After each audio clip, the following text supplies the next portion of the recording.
Hello, welcome to Gardener's World. This is one of those jobs that I actually rather love because it marks a shift in the season that is all part of a bigger picture that can be and should be really beautiful. Because this long grass in the cricket pitch, which we cut round about the end of July to the middle of August every year, is actually geared to present as many wildflowers as we possibly can. But to get that display, it is dependent upon the grass, which is the matrix in which it grows in, not being too dominant. So we treat it like hay. But the crucial thing is not to cut it at all until all the seeds have set and the foliage has died down, which is somewhere between the middle of July and middle of August. Then cut it and rake it up. Get every little scrap of grass off the ground so it can't die back and then feed back into the soil. But it will make good compost, so we do recycle it in another way. And then we keep it tightly mown for the rest of the summer and into autumn. So we go into winter with very short grass, which means that we can see the first crocuses, they're not competing with grass at all. And that way, we get this rhythm and cycle, all geared around as dramatic and as splendid a display in spring as we possibly can.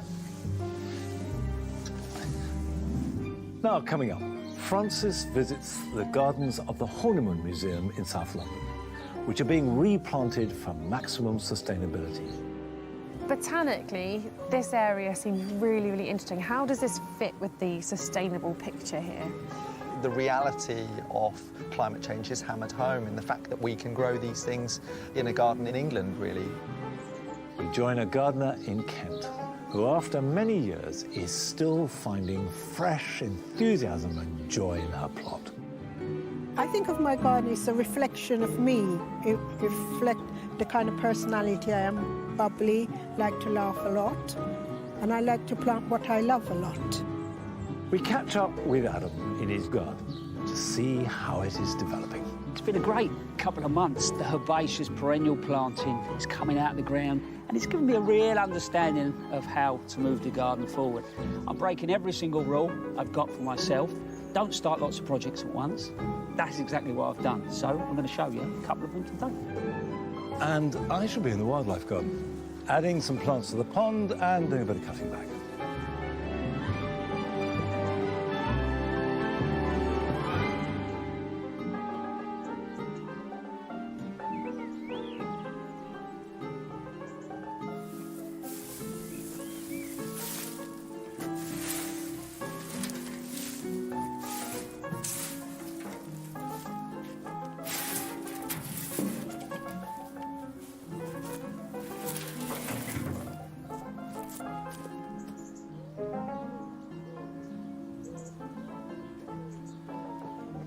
The poor old orchard beds are feeling the drought. Actually, the hydrangeas, this is Annabelle, are not doing too badly, and these are plants that do like a little bit of moisture. But by and large, it is really showing signs of just not having enough water. However, those shrubs that are finished flowering, and I've got a Philadelphus here, will have new growth that is really good for taking cuttings from, and these are semi-ripe cuttings. So if I take a shoot like this, the tip is very flexible. That's soft, so that would be a softwood cutting. But you don't have to go down very far for it to be flexible, but not bendable. Now what you do need is a pair of secateurs and a bag. And I know I say this all the time when you take cuttings, but it really is essential. It makes all the difference in the world. If you can have a polythene bag that you can pop the cutting into straight away, you're increasing the chances of survival. So we can take a nice shoot like that one. You can see here, it's soft at the top, but good and firm underneath. Take it a little bit longer than you intend. So I'm going to go underneath a leaf and cut like that, and straight into a bag. And even if it doesn't completely fit, just keep most of it in the bag. Right, I've got a nice couple there, which I'll take. And this is something you can do with a range of shrubs, from viburnums to lilacs and hydrangeas.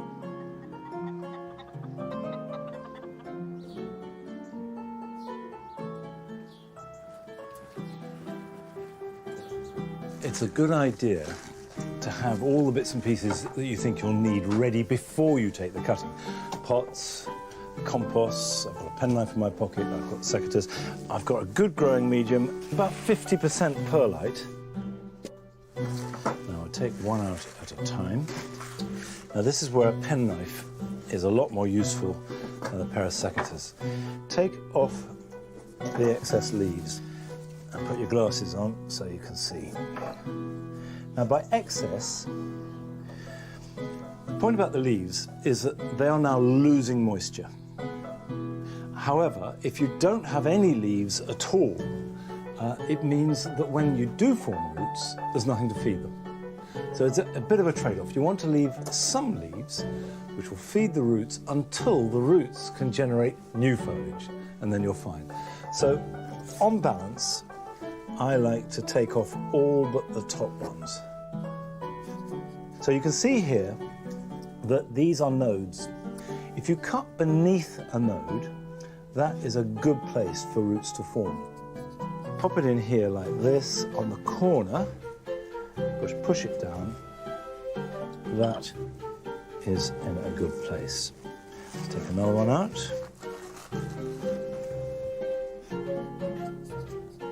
So I'll pop that in there. That's quite a small one. And then we can pop this one in here. Label it, and you're away. So this is a mock orange Philadelphus.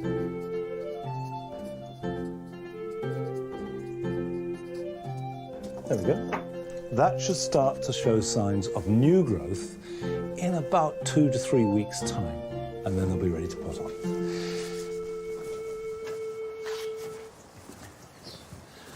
There is still an urgency involved because it's important to get them watered. And what you need to do is water the compost well. That will relieve the situation. There's no need to overwater them, but if you've got plenty of perlite, in fact, that will drain fairly well. But it is really important that you keep the air around them nice and moist. Now, you can do this by putting a polythene bag over them. You can put them outside in a sheltered place. If we get another burst of really hot weather, you will have to protect them from that. But what is really important is to use a mister and just keep that air fairly damp. Now, a few weeks ago, Francis went to South London to visit a garden attached to a museum, where they, like all of us, are having to cope with the effects of climate change. But rather than seeing this as a difficult challenge, they're taking it as an exciting horticultural opportunity.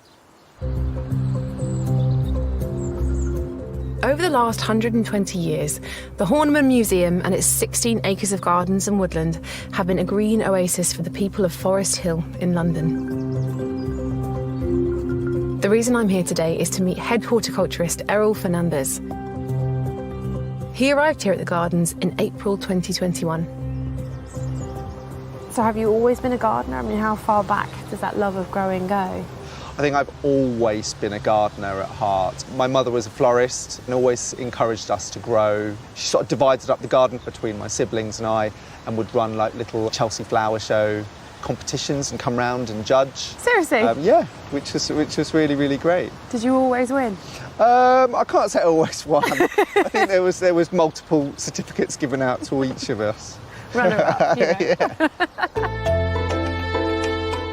Since his arrival, parts of the garden have been undergoing huge changes, and it's Errol's passion and vision for gardening closely with nature that's driving this space towards a more sustainable future. Botanically, this area seems really, really interesting. How does this fit with the sustainable picture here?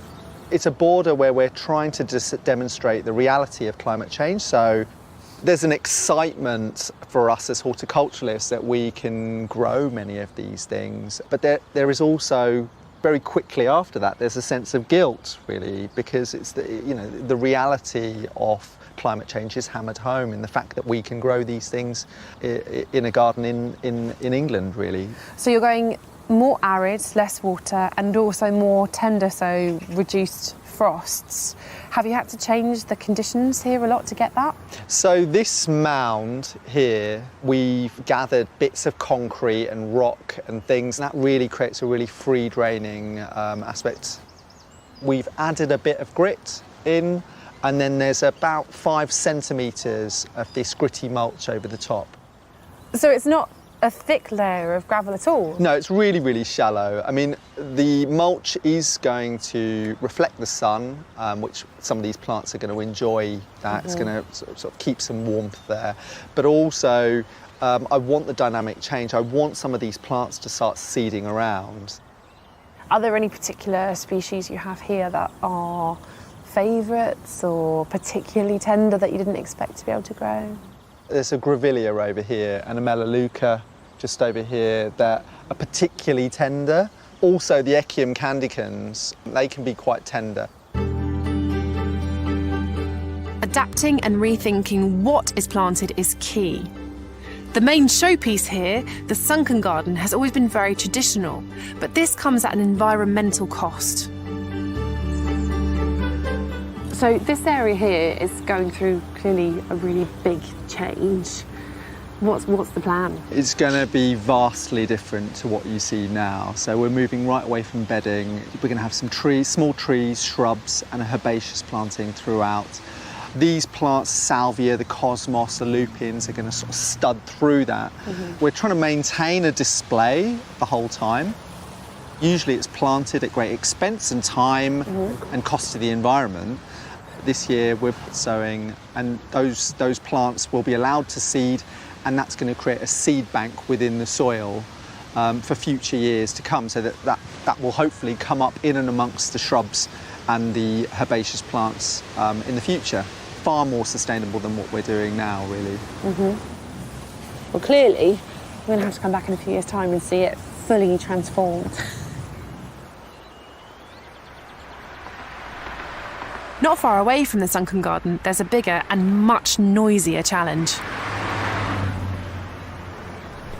So this little area of peace in London is not quite so peaceful here. This is a massive road. Yeah, it's one of London's busiest roads, the South Circular. And that's one of the reasons why we're planting the microforest here. It's to sort of act as a dense particulate pollution filter against the road, and it will create a nice green corridor for wildlife. And we've planted it with 900 trees, and there's 35 different species, so lots of diversity for wildlife.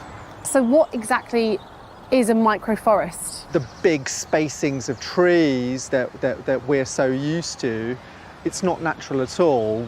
Trees will grow where the seed falls, and often the trees are very closely packed. And through that dense planting, the trees compete with each other and therefore grow really quickly. So we're making use of that essentially, a quite natural phenomenon. So they're gonna compete, and then you'll get a really dense canopy in sort of as little as 15 to 20 years that would otherwise sort of take, could take up to 100 years. So how have you gone about actually choosing the species that you're using in the microforest? So drought tolerance and being able to manage with a reduction in rainfall felt important, but also I think an aesthetic was really important too. Right. So we wanted multi-seasonal interest, so we've got things like Amelanchier, they're going to look really lovely with the Larix decidua sort of coming into bloom in the early spring. We got Scots pine and Sorbus that's going to be in bloom, and it's also going to produce berries and lovely autumn colour. So it's as much about the sustainability, the ecology and climate change as it is about being beautiful, having some substance. We've seen just 3 areas of the garden, but there's so much more that will be done. Errol and his team certainly have lots of plans, and I really look forward to seeing how this whole garden evolves over the years.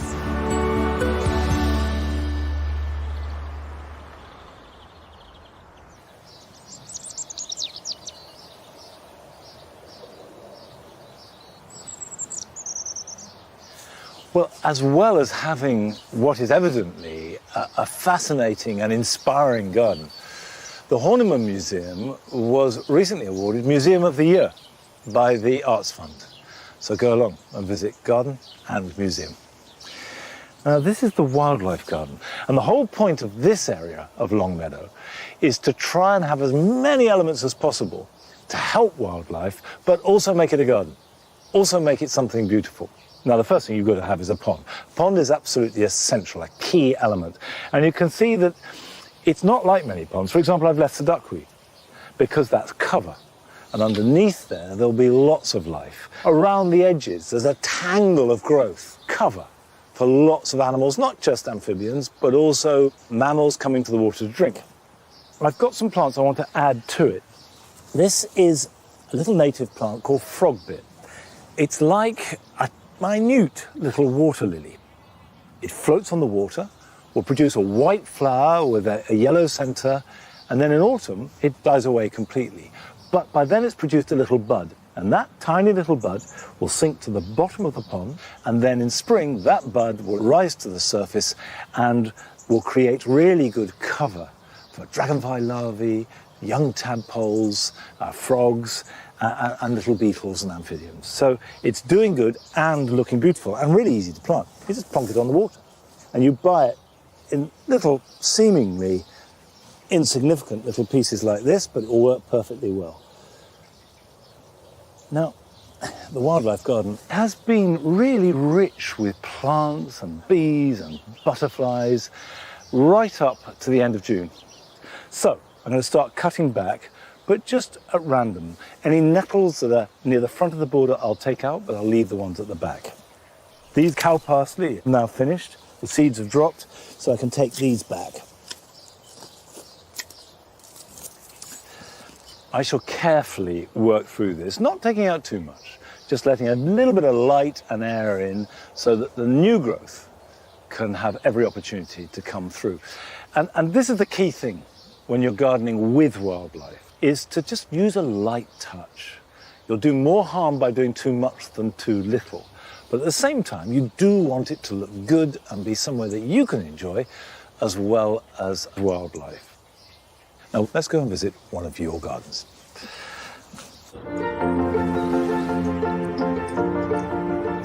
I'm Diane and welcome to my garden in Stoke-on-Trent.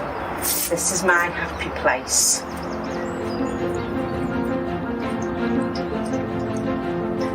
This small area here belongs to my grandson George, and he's helped me to put these happy little plants in, and he loves to water and spray everything. One of my absolute favourites is my mock orange. This plant has moved all around the garden. She's found a perfect spot. And my lupins this year have given me a wonderful display. This here poppy is my particular favourite. This is the third place that it's lived in my garden. Everywhere else I found it was far too sunny or not enough drainage. But now, 3 years on, and she's flourishing. I hope you've enjoyed this short visit to my little piece of heaven here in Stoke-on-Trent. Bye!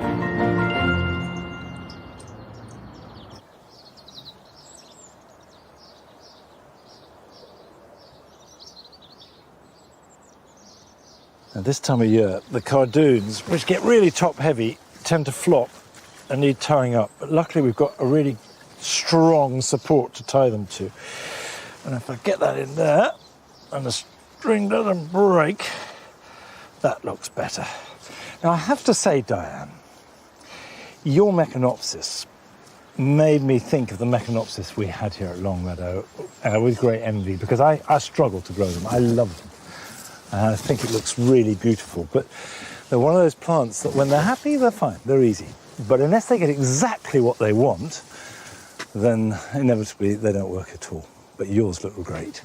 Now, talking about looking great, what do we think about the 4 pots here in the Jewel Garden?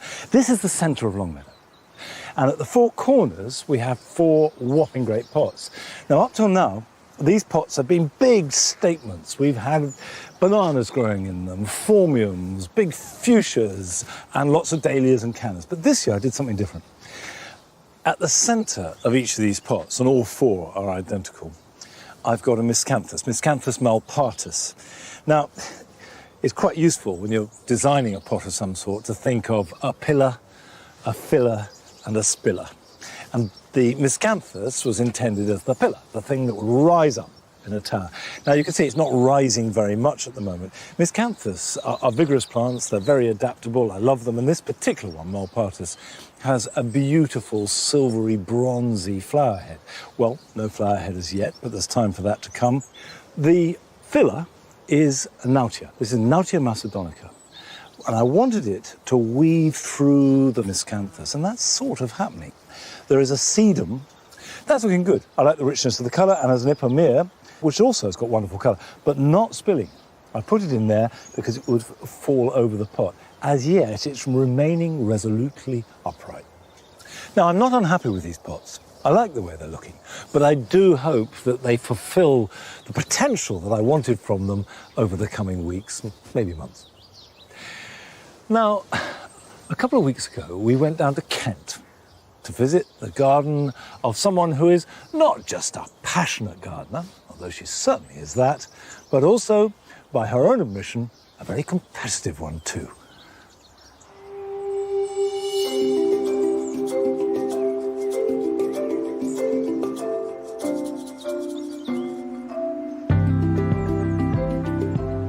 There's always room for something. My husband would say, Violet, but there's no room. I said, don't you worry, I'll find a space for it. I'm sure eventually there won't be any pathway if I have my way, and then I'll just move and start somewhere else. Bye. My name is Violet Crowell. I live with my husband and we've got this garden. This is a very busy garden. You get this fusion of different plants, but it's because I love my fruit trees, so I must have fruits. I love flowers, and everybody have to cohabit. I think of my garden as a reflection of me. It reflects the kind of personality I am, bubbly, like to laugh a lot, and I like to plant what I love a lot. My love of garden comes from in my 20s when I was living with my extended family in London in the 70s. We lived in Masonette and we had a balcony, and what we used to do is plant flowers in. We also plant tomatoes and dahlias. I'm a very competitive person, primarily because I do horticulture show and I like to win the cups. I specifically love showing springtime, my daffodils, summertime, my roses, but my favorite is dahlias.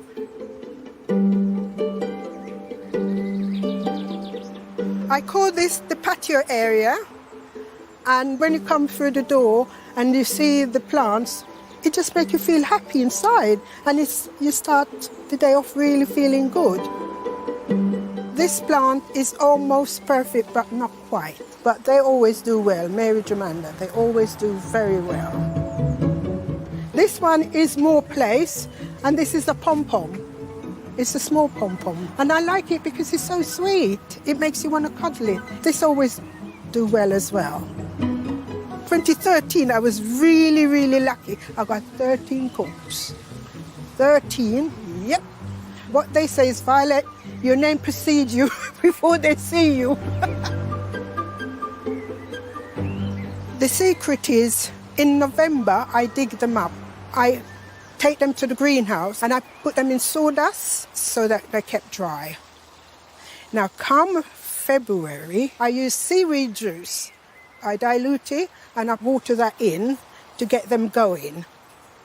And then come April, May, I plant them up. I also put ash down, so that's their liquor feed.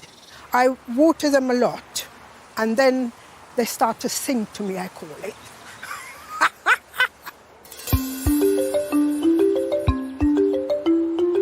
The plants, they speak to me. Every morning I go around and I look at a plant which I think are not doing that well. If a plant see me looking at it too often, they know they're going to be moved. If they don't want to move, they start producing. And that's the only way they stay where they are, or else they'll move. But wherever they move to, they're always happy, because I hate to see the plants suffer. Welcome to our sunken garden. I try to plant things on different level. So you've got the canopy and the lower plants underneath. And then you've got the summer bed with the cosmos, which are looking fantastic. We've got some hot lips, which is a salvia. And we have got hydrangea. I try to colour coordinate where possible, but often it happens by accident, just instinct. And because I plant by feeling, if it feels right, it's going to be there. I've got loads of banana tree. Here we've got aces around the pond because it gives that Japanese feeling. It's a fusion of all kind of plants flowering at different time of the year. This is Violet's style of planting.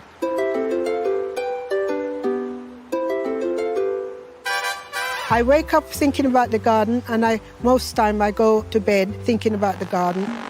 I've got medlar, mulberry. I've got peach, which is on its way out. I've got cherries. I've got the white currant, the red currant, the black currant. Lovely, lovely, lovely, lovely.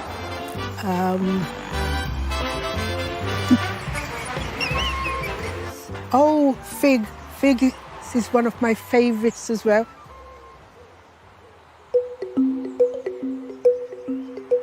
In this garden, everybody has something. The squirrels, the nuts, the blackbirds, the blackberries. I always say they can have that side, but they always come over this side, which is my side. I do love my vegetable, I must admit. I'm particularly pleased with the kale. They're doing really well. They're looking fantastic. The Sherman cabbages are doing beautiful as well. One day we were going through our cupboards in the kitchen and we came across this black-eyed bean. I think it was a year over sell-by date. And my husband and I said, well, but if we put it in water, would it then start sprouting? Which it did. So I do hope it's got enough sunshine to produce something. That's what gardening is about. You win some and you lose some, innit? That's life.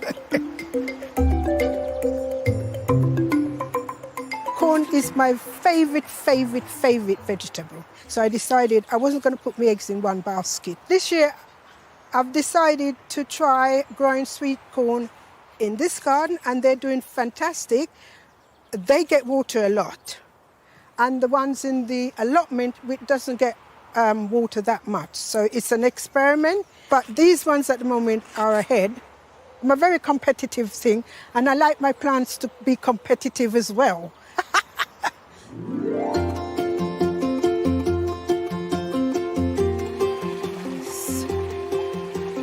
The garden keeps me busy. It keeps me on my toe, and now I say it's my full-time job. I always say, it doesn't matter what problems I've got indoor. When I hit the garden, it will disappear. I'm not saying when I go in it won't return, but when I'm in the garden, all I think about is plants. So that's what the garden is, and I would not do without it.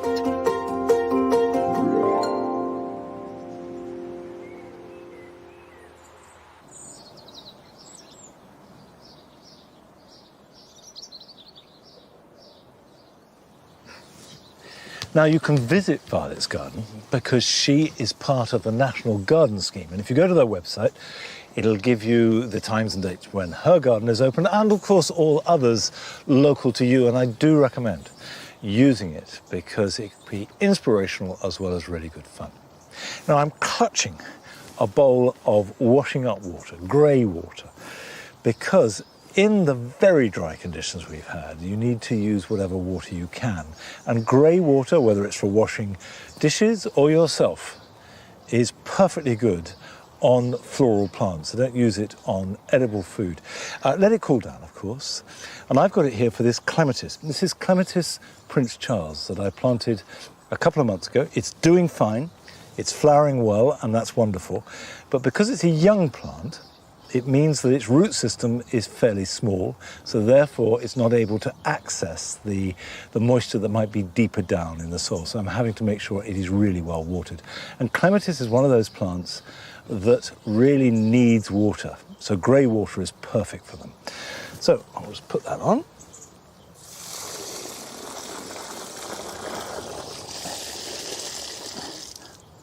Now, still to come on today's programme. We join Adam as he continues to take stock on what further changes need to be made. And as part of our series of films celebrating the Queen's Green canopy, we meet someone who is a self-confessed ginkgophile. For me, it's just become an obsession almost. There is a cultivar that will virtually suit every condition. But before that, we're paying a visit to one of your gardens. And actually, this one is just up the road from here. Hello, Gardener's World. My name is Sally Maddox. I'm a retired midwife and I live in a small village outside Shrewsbury, or is it Shrewsbury? 12 years ago, when we moved into this house, this garden was very dark and dismal. It just had a patch of grass and was bare walls with lots of ivy. So we decided to make it into a rose garden. So this end wall is north facing, so it's always in the shade. It's just underplanted with ferns and hostas. Being from Shrewsbury, we have to have Charles Darwin in the garden, named after his hometown.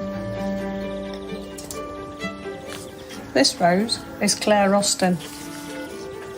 She's a prolific flowerer, but she does get a bit unruly and untidy at times. Hello, Woody. This is a particular favourite of mine. This is Creme de la Creme climbing rose. It has the most enormous blooms and a very delicate scent. And then always plenty to pick in the garden. So here's a small posy. Thank you, Gardener's World.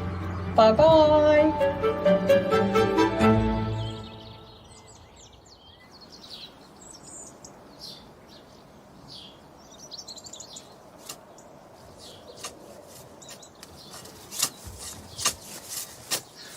Well, like Sally, I've got the Charles Darwin rose, and it's a really good one. Absolutely lovely. Now, these are rose cuttings, which I took last October. These were hardwood cuttings, which are very easy to take and need no special conditions. You just put them in a slit with a bit of grit in the soil and leave them, and if they're going to take, they normally will come through the following spring. Now, these have done very well. You can see there's really good growth on these, but they're about to be swamped by the squashes, so I want to pot them up. Now, let's have a look at that. You see, there we are. Really quite small roots on that. So that's not ready to be planted out. So I prepared some pots and some compost. Okay, there we go.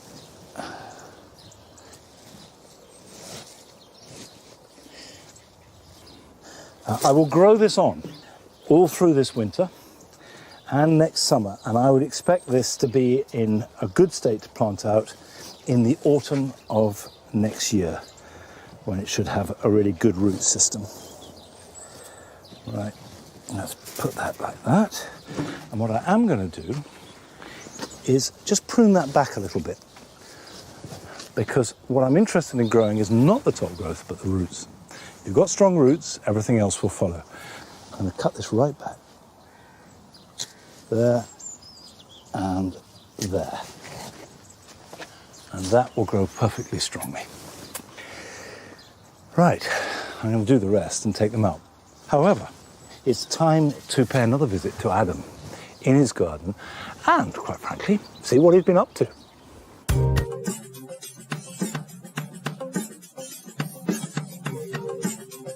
It's been a great couple of months. The garden now is really starting to reveal itself. What I mean by that is a lot of the herbaceous perennial planting is coming out of the ground, and it's given me a real understanding of how to move the garden forward. I'm breaking every single rule I've got for myself. Don't start lots of projects at once. That's exactly what I've done. So I'm going to show you a couple of them today.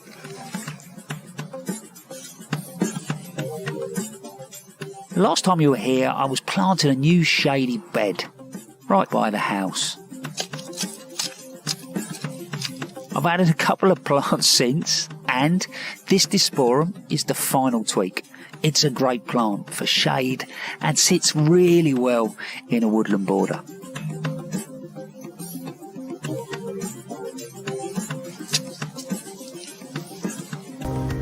I'm really happy with how this is growing, and there's loads of detail in here to look at, but I'm still tinkering and adjusting. I think sometimes when we plant a border, we instantly think it's got to be perfect. Oh, in reality, it hasn't. If you get those shrubs and the trees in the right place, when it comes to herbaceous perennial planting, you can keep chopping and changing. In the middle there was a lot of stuff that had self-seeded that I inherited, and once it had stopped flowering, it looked like a bulk. So what I mean by that is between those two Taxus domes there was no real flow of movement. So what I've done is I've put that Disporum in and the Epimedium down here. They flower earlier on in the year, so it's not about the flower at the moment, but look at the different leaf shapes. And they bring these wonderful forms. And for me, that's a lot of how you put the borders together, not worrying too much about the flower. I also put in this rose, Shropshire Lass, to help cover the wall. It's growing well and needs tying in. I think sometimes when we plant roses, we let them get away and get too far on and then start to sort of try and form them back into the shape we want. So what I've done is I've tried to fan some of the growth out, but I want to create a column up here. I've been quite harsh with the first pruning. I've cut out a couple of really strong stems. I've done that because these stems were really going in the wrong direction. But I've chose stems that are going in the right direction to start with. And over the last couple of months, as it's been growing, just tying it in, I'm just creating this tiny little figure of eights and tie it around my cable to start with, like that, and then tie that around the rose. That will stop the rose as it grows rubbing against that wire. And so I'm probably doing that every 3 or 4 weeks at the moment.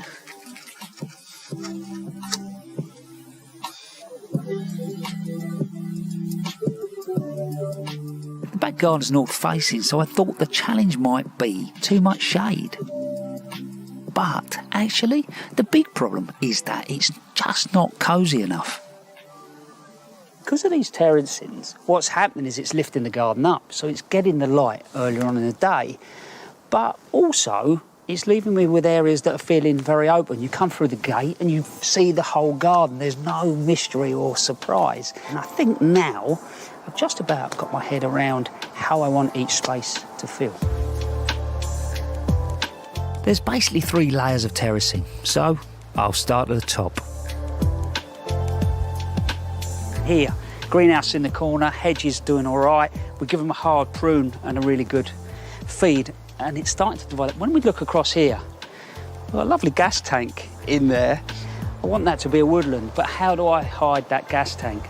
I think what I'm going to do is start to undulate that ground so you can still get in there, feel it, the practicalities, but from here, it will be hidden. And then come over here.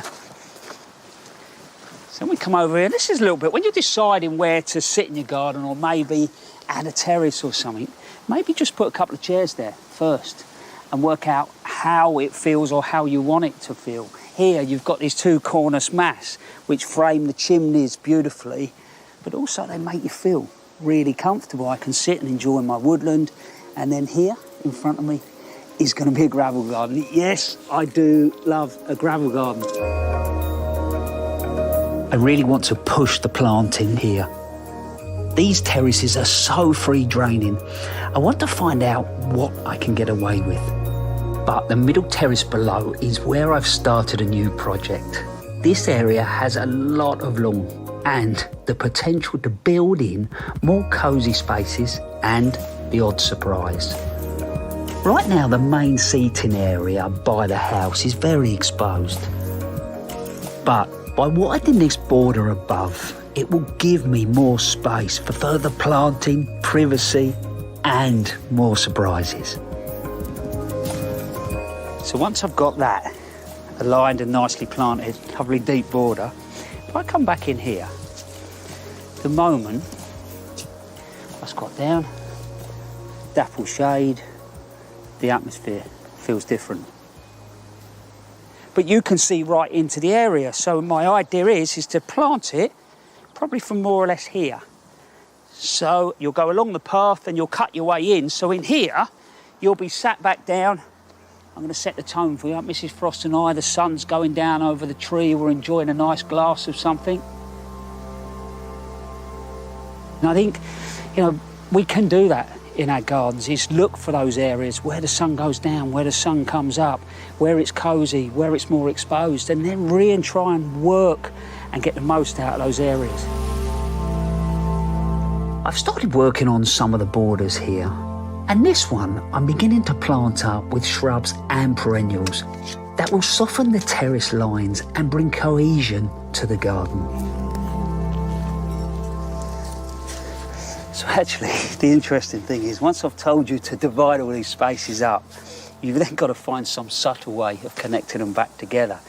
And I'm very much doing that through planting. So here, what I'm doing in this border is using this Baptisia australis, which will get to probably just shy of 1 metre, lovely grey foliage, works really good as a sub-shrub, lupin-like blue flower with a deep black seed pod.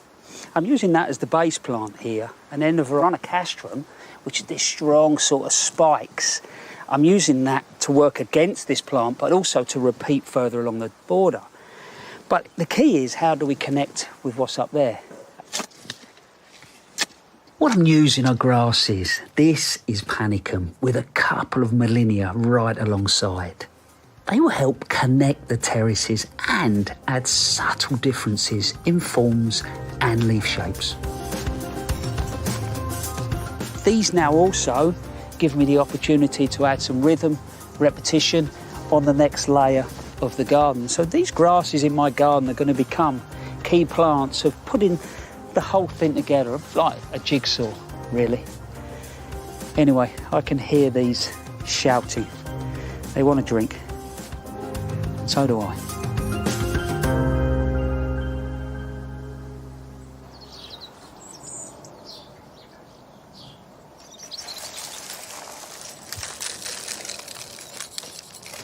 It's fascinating to see the changes that Adam's making, and I think it looks great, it looks wonderful.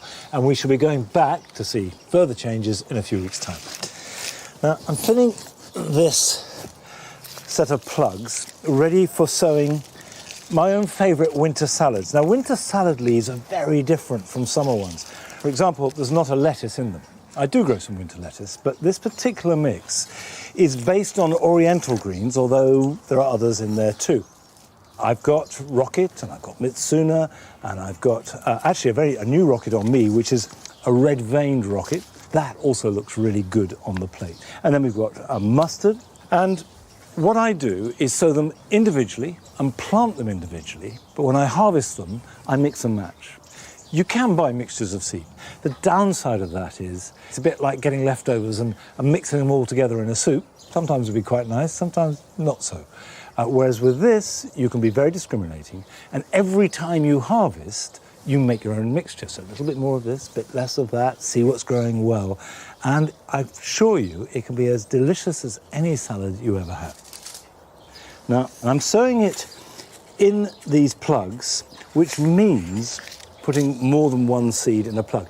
Now, in principle, I'm not mad about doing that, but just drop a tiny little smattering, no more than 3 or 4 seeds at most. And if it looks crowded, I can thin them out. And if you can give them a bit of protection, a cloche or a fleece, or sometimes in a greenhouse, they will be strong. They will take any amount. They don't need extra heating. They're all hardy, and they will give you good salads every single day across the winter months. I've got a few seeds left over. Now, I will repeat this process with all the rest of these seeds. I have a really nice selection to plant out in about 5-6 weeks' time, and then start harvesting in autumn. But it's time now to visit another of your gardens, and it takes us to the outskirts of Manchester.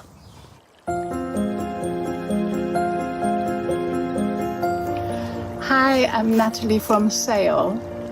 I grew up in China, where I had no knowledge of gardening at all. I came to England and married to David 30 years ago. I noticed that British Gardens were so beautiful, and I was inspired to learn more about it.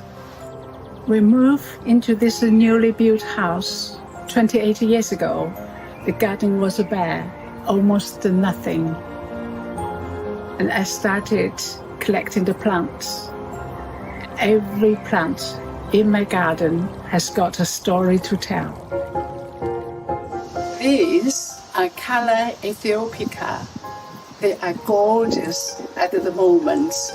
We call calla lilies. They present purity, hope, eternity, and peace. Our garden is facing the west. We are very lucky to watch the sun going down. Thank you so much for watching.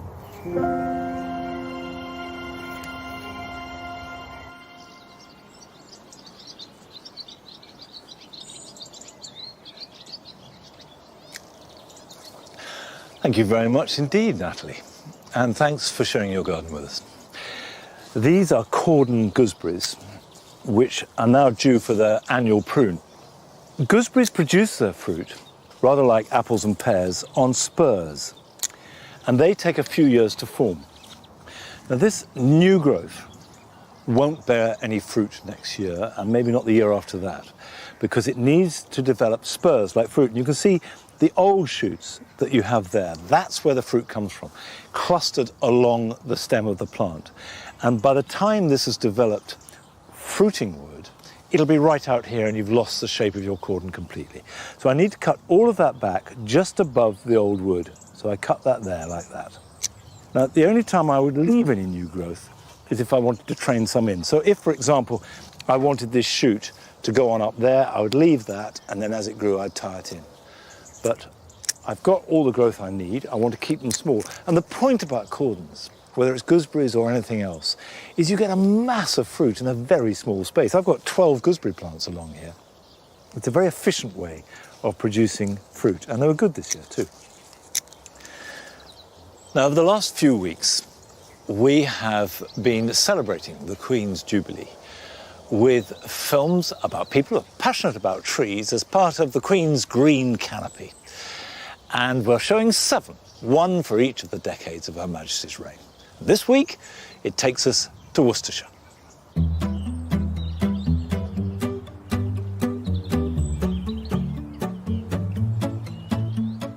Ginkgo biloba is probably the oldest plant in the world. In their current form, they're probably around 65 million years old. They were certainly around with the dinosaurs. My name is Tony Davies, and I am the national collection holder of Ginkgo biloba and the cultivars of Ginkgo biloba. And it's probably the largest collection now in the world. My front garden's a kind of conventional garden with a lawn and some nice beds around it. Originally, the back garden was a lawn, and then when I started collecting ginkgo, I needed more space.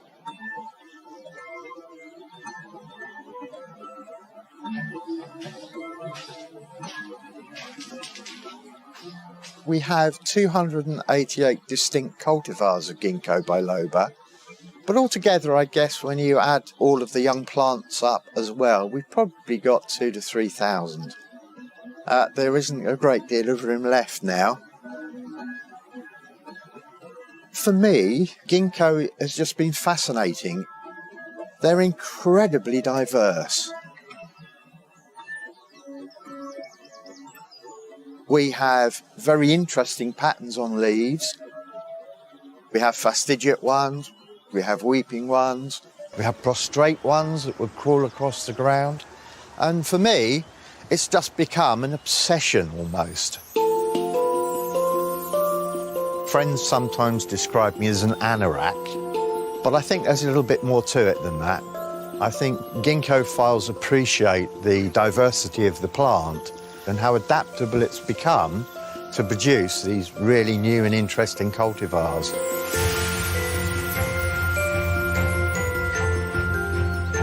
This plant here is Ginkgo biloba freak. Freak is peculiar because it contains 3 sets of chromosomes, and that gives rise to a thickened leaf and an unusual leaf shape. Only a mother would love this one, and I love it.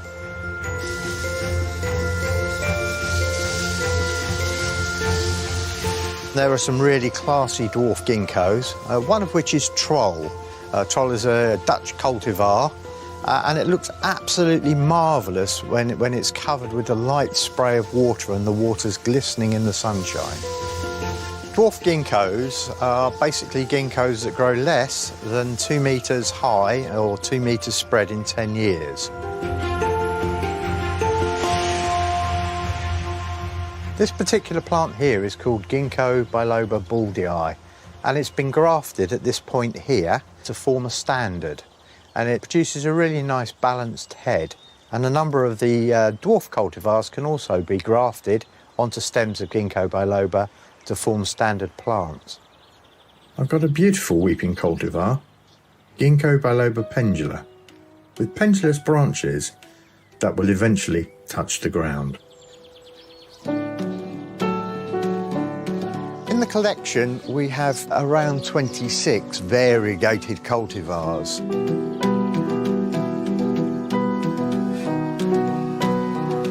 There's a couple that are really nice, like Sunstream and California Sunset, with its lobed, serrated leaves. With the variegated ginkgos, the best thing is to give them a position so that they're in dappled light or partial shade. That stops some of the delicate variegated foliage from becoming scorched. In the autumn, Ginkgo biloba has this amazing ability to turn a rich butter yellow, and the leaves hang on the trees for a few days, and then all of a sudden they virtually drop all in one go, and there'll be this amazing carpet of leaves on the ground. All ginkgos go this lovely colour, so it's a bonus for whichever one takes your fancy. I have in the collection a plant called Ginkgo biloba survivor, the ginkgos that were growing in Hiroshima. During the end of the Second World War, the atomic bomb was dropped there, and these trees were absolutely flattened and devastated, but eventually came back to life. I think a plant that can survive nuclear fission has got to be one of the most amazing things in the world. I think everybody should have a ginkgo in their garden. There is a cultivar that will virtually suit every condition. You can have a ginkgo even in a fairly tight space. If you've got no soil to plant one in, you can even grow it in a container. So there really is no excuse not to have a ginkgo in your garden.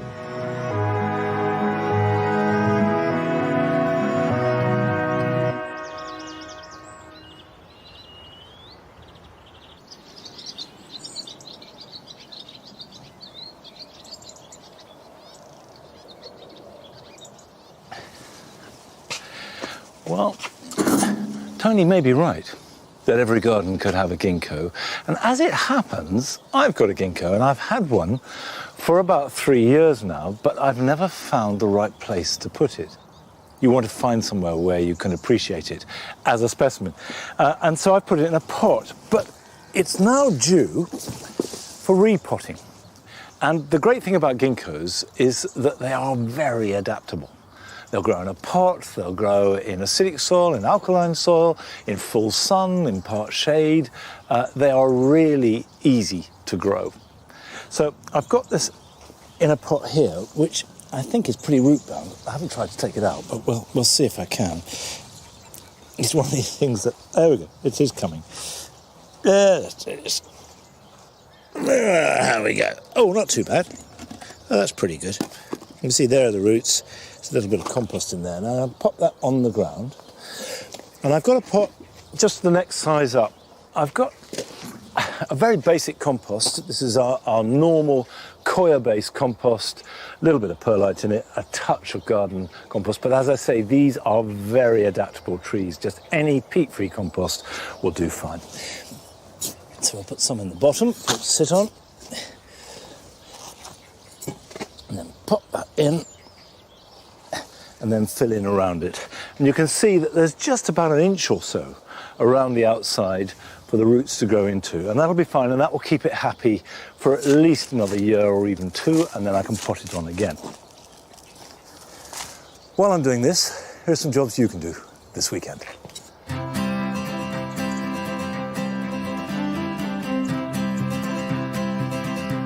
Tình cứ thế vẫn phôi pha, không giờ rồi anh vẫn còn thức hả? Có hay chăng nơi em mất lệ nhòa, đầu lòng buồn nước mắt vẫn cứ tuôn. Thôi thì đành không muốn cũng phải buông, bên người mới liệu có con phiên muộn, đang rất vui hay là đang rất buồn. Nỗi nhớ cứ đến mùa vây, sao phải xa duyên tình kiếp này, tịch tình tan gió bay ngang trời giọt lệ đầy trang. Tình đơn phương vẫn hương mộng mơ, mơ thấy sao duyên tình chúng mình gần nhau thôi, cớ sao ông trời đợi lòng dễ.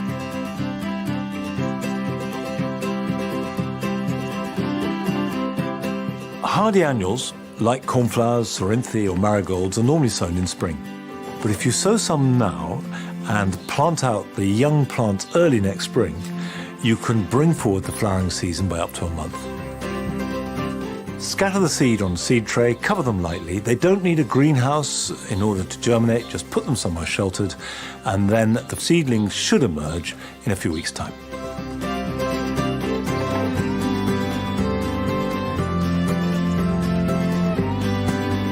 It's easy to create new strawberry plants by pinning down runners. Each runner has a series of young plants or plantlets, and with a homemade staple you can either pin these to the soil so they root into it, or into a little pot of compost. And then, in about a month's time, when the roots are firmly established, simply cut them free from the parent plant and you have your new strawberries.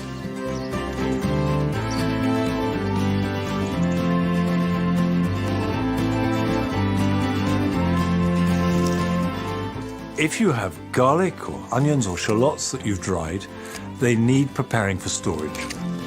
Cut off any foliage or stems, remove any loose outer leaves to the bulb and tidy up the roots, but don't cut off the root plate, as that will harm storage. And then, if you put them loosely in a basket and keep that in a cool, dark place, you'll find that they will store well for months.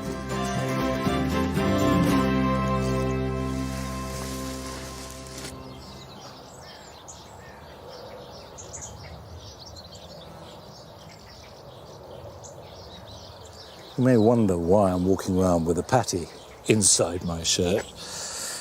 It's because she decided it was comfortable in there, and it's a lot easier than carrying her. And if I put her down, she'll run away. So there she stayed for a bit. You comfy? That's good.